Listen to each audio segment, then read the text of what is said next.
Friends, welcome to our YouTube channel वकील करो। Suppose करो आपकी प्रॉपर्टी पर यदि कोई कब्जा कर लेता है, आपके खाली पड़े प्लॉट पर जाकर के कोई इलीगल पोजीशन करके कुछ वहां पर कंस्ट्रक्शन कर लेता है, तो क्या उसके लिए आपको कोर्ट में जाकर के केस फाइल करना जरूरी है? क्या आप बिना कोर्ट जाए उस प्रॉपर्टी से इलीगल पोजीशन को हटा सकते हैं? तो आज हम यही डिस्कस करने वाले हैं कि कैसे आप जो है अपनी प्रॉपर्टी से इलीगल पोजीशन को हटा सकते हैं। बेसिकली जो पोजीशन होते हैं वो दो तरीके के होते हैं। पहला होता है लीगल पोजीशन, सेकंड होता है इलीगल पोजीशन। सबसे पहले डिस्कस करते हैं कि लीगल पोजीशन क्या होता है। यदि किसी व्यक्ति के पास में उस प्रॉपर्टी से रिलेटेड ओनरशिप का टाइटल है, उस प्रॉपर्टी से रिलेटेड उसके पास में प्रॉपर डॉक्यूमेंट्स है, वो उस प्रॉपर्टी का मालिक है, तो ये कहलाता है लीगल पोजीशन। सेकेंड होता है इलीगल पोजीशन। यदि किसी व्यक्ति के पास में उस प्रॉपर्टी से रिलेटेड कुछ भी डॉक्यूमेंट्स नहीं है, लेकिन वो फिर भी उस प्रॉपर्टी पर जबरदस्ती जो है वहां पर कुछ कंस्ट्रक्शन करता है, इलीगल कंस्ट्रक्शन करता है, तो ये कहलाता है इलीगल पोजीशन। तो यदि कोई व्यक्ति आपकी प्रॉपर्टी पर इलीगल पोजीशन कर लेता है, इलीगल वहां पर कुछ कंस्ट्रक्शन कर लेता है, तो आप उसे कैसे हटा सकते हैं? क्या कोर्ट में केस फाइल करना जरूरी है? तो आप जो है बिना कोर्ट जाए भी अपनी प्रॉपर्टी से इलीगल पोजीशन को खाली करवा सकते हैं, क्योंकि इससे रिलेटेड एक लैंडमार्क जजमेंट आया था 2019 में, जिसका जो है जजमेंट अभी पास हुआ है ऑनरेबल सुप्रीम कोर्ट के द्वारा। इस केस में हुआ ये था कि जो पूनाराम था उसने 1966 में एक जागीरदार से जो है बहुत सारी जमीनें खरीदी थी। ये पूनाराम जो है वो बाड़मेर का रहने वाला है और इसने बाड़मेर में ही जो है बहुत सारी जमीनें खरीदी थी, जो कि अलग अलग जगह पर थी बाड़मेर में।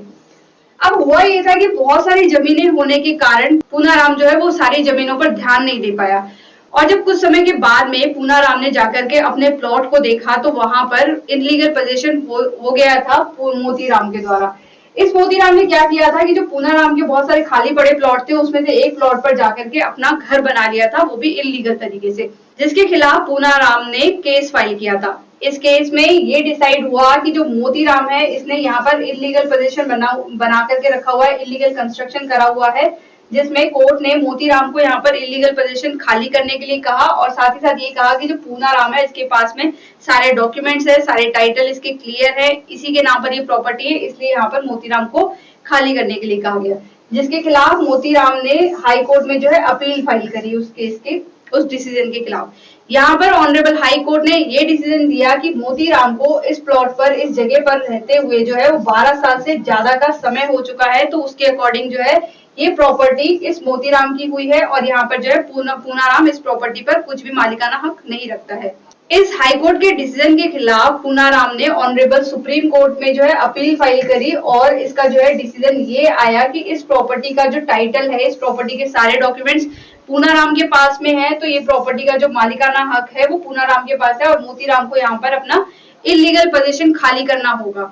जिसमें मोतीराम ने ये दलील दी कि जो हमारा लिमिटेशन एक्ट है 1963, इसके आर्टिकल 64 में ये लिखा हुआ है कि यदि कोई व्यक्ति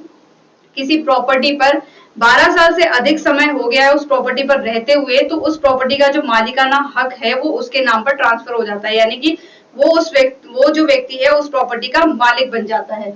तो यहाँ पर जो है मोतीराम ने ये दलील दी थी, लेकिन इसके बदले में ऑनरेबल सुप्रीम कोर्ट ने ये कहा कि जो पूनाराम है ये इस प्रॉपर्टी का मालिकाना हक इसलिए माना क्योंकि इस पूनाराम के पास में इस प्रॉपर्टी से रिलेटेड सारे डॉक्यूमेंट्स थे, इसका ओनरशिप और यहाँ पर जो टाइटल वो क्लियर था। इसके साथ ही ऑनरेबल सुप्रीम कोर्ट ने ये भी क्लियर किया कि ये जो आर्टिकल 64 है लिमिटेशन एक्ट का, ये तब एप्लीकेबल होता है जब किसी व्यक्ति के पास में उस प्रॉपर्टी से रिलेटेड कुछ भी टाइटल नहीं होता है, किसी के पास में किसी को यही पता नहीं होता है कि उस प्रॉपर्टी का ओनर कौन है। तो उस सिचुएशन में ये कहा कि यदि कोई व्यक्ति किसी प्रॉपर्टी पर 12 साल या 12 साल से ज्यादा का समय बिता लेता है, वहां पर रहते हुए उसको 12 साल हो चुके होते हैं, उस सिचुएशन में वो अपना जो है वहां पर मालिकाना हक यानी कि ओनरशिप के लिए अप्लाई कर सकता है, ओनरशिप के लिए कह सकता है आर्टिकल 64 के अकॉर्डिंग। लेकिन इस सिचुएशन में यहाँ पर ये हुआ था कि इस प्रॉपर्टी से जो सारे डॉक्यूमेंट्स थे वो ऑलरेडी पूनाराम के पास में थे, तो यहाँ पर डायरेक्टली ये क्लियर होता है कि इस प्रॉपर्टी से रिलेटेड जो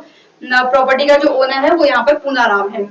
तो इस केस में ऑनरेबल सुप्रीम कोर्ट ने ये कहा कि यदि किसी व्यक्ति के पास में टाइटल है, किसी व्यक्ति के पास में उस प्रॉपर्टी से रिलेटेड सारे डॉक्यूमेंट्स है, वो उस प्रॉपर्टी का ओनर है, मालिक है, तो उस सिचुएशन में यदि कोई पर्सन उस प्रॉपर्टी पर आकर के इलीगल कब्जा कर लेता है इलीगल मकान बना लेता है, इलीगल तरीके से वहां पर रहने लग जाता है, तो उसे बिना कोर्ट जाए वो अपनी जो प्रॉपर्टी है वो खाली करवा सकता है, वहां पर इलीगल जो है पोजीशन को रोक सकता है, इलीगल कंस्ट्रक्शन को भी रोक सकता है। आज की वीडियो के लिए बस इतना ही। यदि आपको मेरा वीडियो अच्छा लगा हो तो आप प्लीज लाइक करें, शेयर करें, साथ ही साथ हमारे यूट्यूब चैनल को सब्सक्राइब करें। Thank you.